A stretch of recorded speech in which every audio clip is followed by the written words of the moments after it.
Hey fellas, I'm finally back to playing more of Yoshi's Woolly World. It's been a long time since I played this game, so hopefully I don't suck too badly. Where we left off, I unlocked World 4.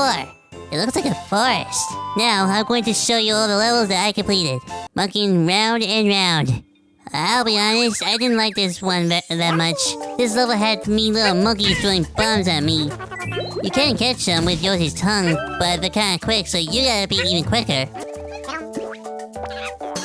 Lakitu Peekaboo.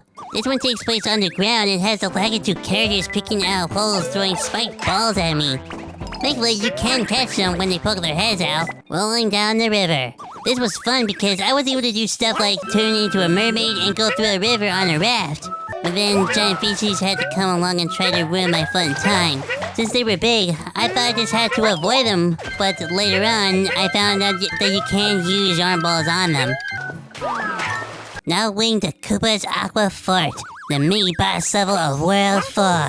In order to reach it, I had to touch these blocks with arrows on them to either raise the water levels or lower it as I'm exploring the fort. For the mini boss Nightwing, he wasn't too hard. I had to make him slam his belly onto thorns so that he could be vulnerable.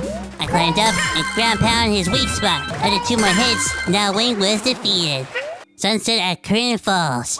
This was a fun one because not only does it have a sunset in the background, but you can also run on curtains like it's some sort of roller coaster. It took a few tries, but I got it down. Spooky scraps, don't get spooked. This was a spooky level, but thankfully it's not as scary as Luigi's Mansion. What's amazing about this level is that it has these pinkish cloths or blankets that reveal invisible platforms and other hidden stuff. It was confusing at first, but I did okay in the end. Yoshi branches out. On this level, I had to climb this big tree with these spinning blue balls with arrows. If I step on them, they move in the direction of the arrow. It was a little tricky, but it was fun. And now, finally, the final level of World 4. Naval Piranha Sewer. Thank God that this whole game is made of yarn and stuff.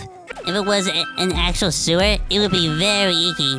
There were many dangers in this dungeon, but they were no match for me. As for the boss Naval Piranha, it wasn't too hard to figure out how to beat it. All I had to do was take any bombs that were thrown at me, shove them in Naval Piranha's mouth until they exploded, and hit the weak spot.